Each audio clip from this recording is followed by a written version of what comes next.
Bonsoir chers internautes, bienvenue sur votre chaîne YouTube Archi TV, la chaîne du renouveau. Vous êtes bien dans votre émission Carrefour du Livre.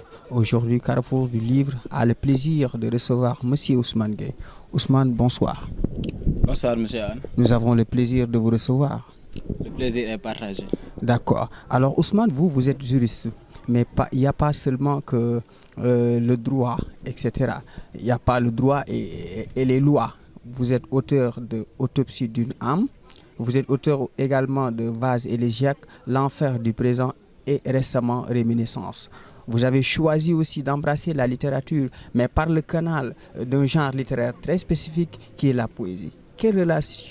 Pourquoi avoir choisi la poésie, Ousmane? Alors, c'est une très bonne question qui m'est souvent posée. Mon rapport avec la poésie date de longtemps. Je peux dire que c'est même depuis mon enfance. Je me suis toujours senti poète au fond.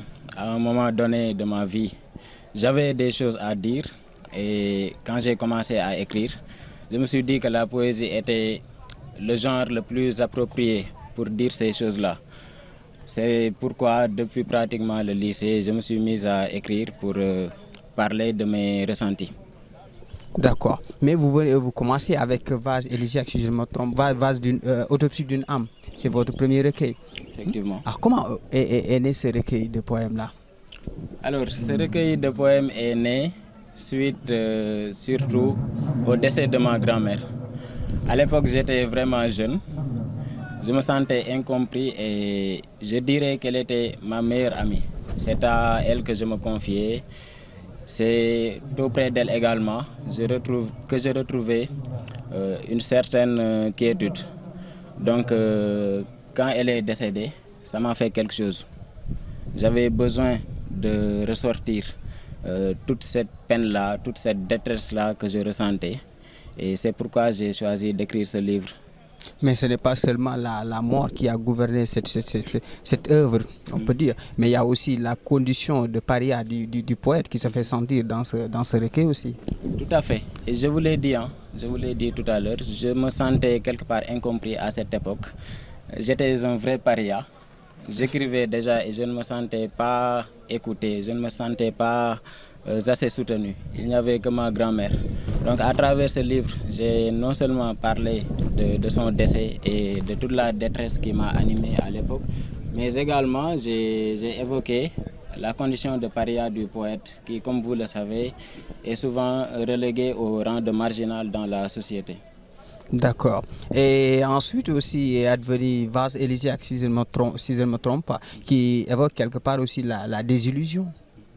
Donc, est-ce la mort de la grand-mère dont vous parlez tout à l'heure qui vous a conduit à cette désillusion ou c'est autre chose? Bon, dans Vase élégiaque, j'ai surtout fait allusion à des amours de jeunesse. On n'en parle pas souvent dans notre société, mais quand on est jeune, il nous arrive parfois d'aimer des personnes. Il nous arrive d'apprécier certaines personnes. Et à cet âge-là, on n'a pas toujours forcément la maturité nécessaire pour gérer ces relations. Ce qui fait que quand ça se termine mal, on se retrouve souvent dans une certaine tristesse. Et moi, je me suis exactement retrouvé dans cette situation. Puisque j'écrivais déjà, je me suis dit pourquoi ne pas passer par la poésie pour faire part de cette expérience-là au monde, histoire de me faire comprendre. D'accord. Donc ça semble aussi faire le procès de l'amour. Vous avez même ça se figure même dans l'autopsie des âmes. Et toujours est-il que c'est comme si vous êtes lié toujours à ce substantif-là qu'on aime bien, c'est-à-dire l'amour. Parce que dans l'enfer du présent aussi, vous évoquez l'amour impossible. Qu'est-ce que ça veut dire, amour impossible? Comment définissez-vous l'amour impossible? Je définirais l'amour impossible comme un amour qui existe déjà entre deux personnes, d'un point de vue émotionnel, mais qui ne peut être vécu, qui ne peut être affiché au grand public. Parce que tout simplement, il y a derrière un tas de facteurs qui quelque part font que cette relation-là est vouée à l'échec. Il peut y avoir des facteurs familiaux, il peut y avoir des facteurs économiques ou tout simplement professionnels. Et dans mon cas, c'était surtout des facteurs familiaux qui étaient en jeu. Et voilà, j'étais quelque part obligé de renoncer à cette relation, mais j'ai quand même tenu à écrire un livre pour en parler, parce que ça me tenait vraiment à cœur et je voulais également que la personne concernée sache à quel point je tenais à elle. Effectivement.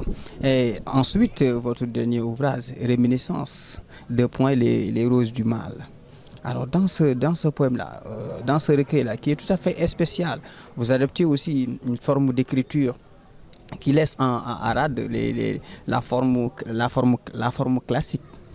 Êtes-vous adepte d'abord? Est-ce que vous êtes adepte de ces écrivains libres ou bien de ces écrivains trop traditionnels qui suivent à la lettre la tradition des classiques, ou bien on peut dire, comment dirais-je, l'alexandrin, etc., le sonnet.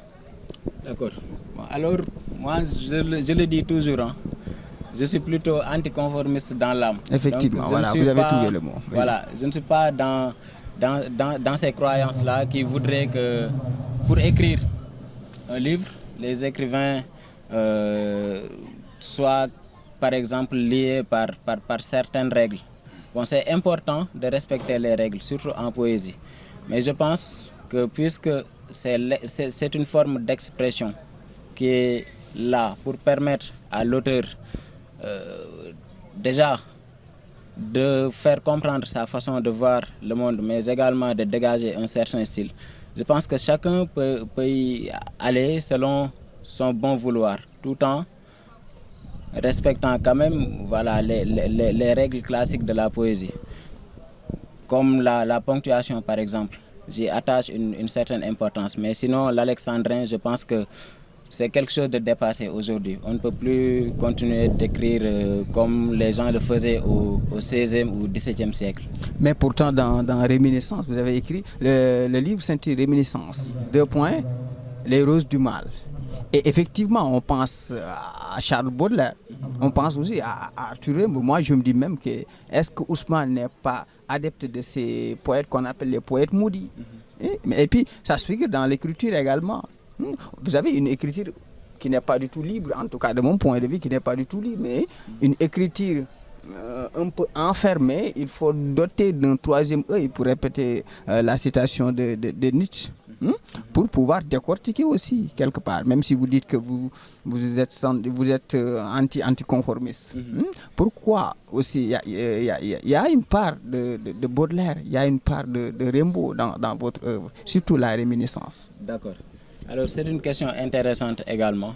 Mais vous savez, Rimbaud, Baudelaire, c'est vrai, ils ont été là, voilà, peut-être à une époque où les règles classiques prévalaient encore. Mais comme vous le savez aussi bien que moi, c'est également des auteurs qui ont donné un certain renouveau à la littérature. Surtout Rimbaud, avec l'enfer du présent que vous connaissez. Oui. Donc, même si on m'identifie parfois à ces auteurs-là, il faut quand même reconnaître que ce sont des auteurs qui, quelque part, ont essayé tant bien que mal voilà, de prendre une certaine indépendance stylistique.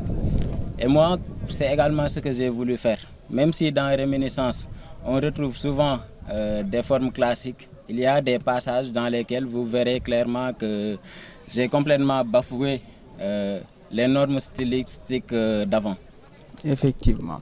Mais c'est comme si aussi le thème de l'amour vous tient à cœur. Ça revient à chaque fois. Par exemple, à la page 79, si je ne m'abuse, à la page 79, vous dites quelque part, j'ai commis une première erreur, aimer. J'ai commis une deuxième erreur, espérer. J'ai commis une troisième erreur, donner mon cœur. L'amour est l'essence de ma poésie, mais c'est aussi ma douloureuse maladie. Comment vous expliquez cela? Alors, ça peut surprendre, mais je vous l'ai déjà dit, hein, j'ai toujours eu des rapports difficiles avec l'amour. Je me suis toujours senti comme quelqu'un d'incompris, comme un paria dans la société. Et ces impressions-là ont également continué de peser, même dans mes relations amoureuses. Ce qui fait que la plupart de mes relations se sont mal terminées.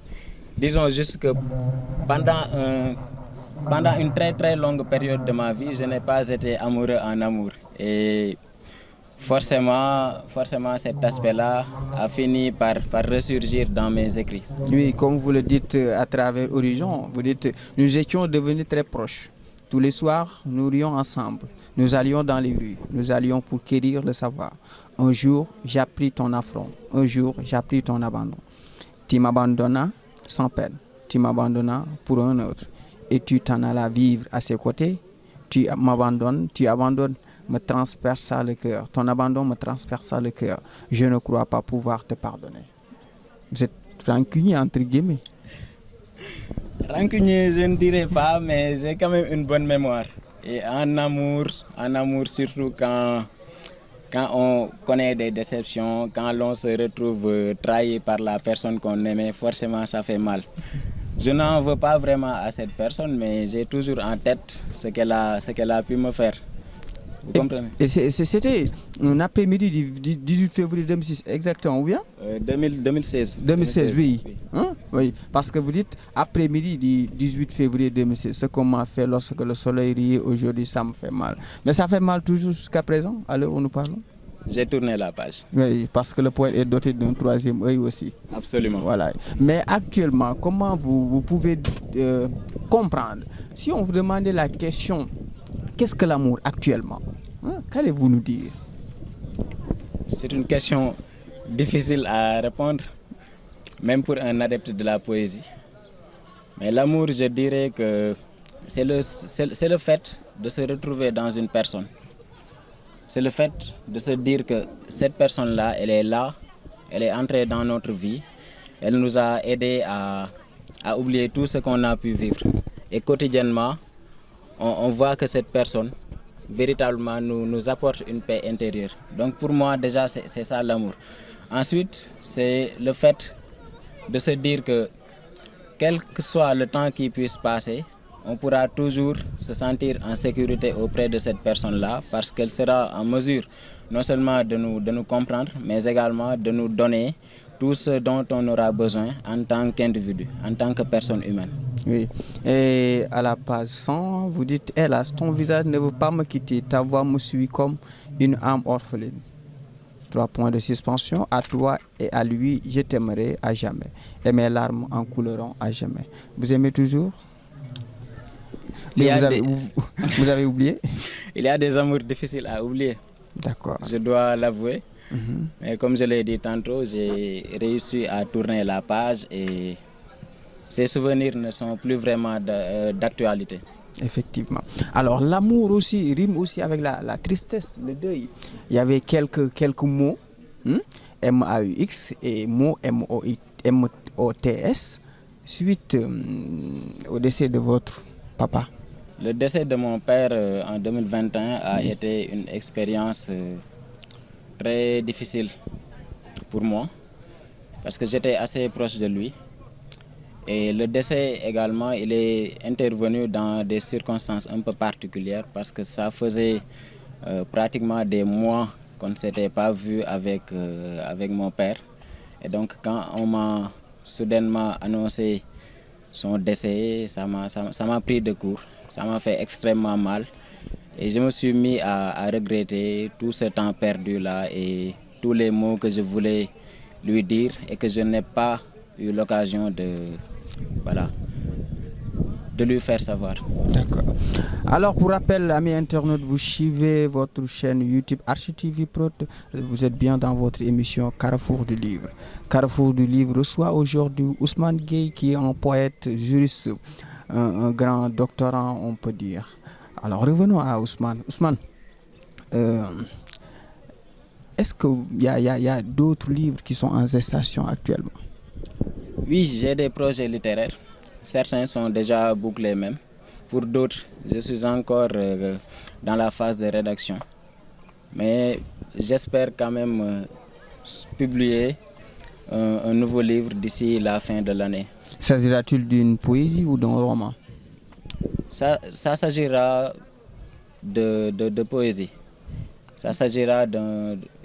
Il s'agira plutôt d'un livre qui concernera la poésie et disons que je vais continuer de m'inscrire dans le style là par rapport auquel vous me connaissez. Je vais continuer quelque part d'essayer un peu de secouer le cocotier, histoire voilà, d'imposer mon propre style littéraire.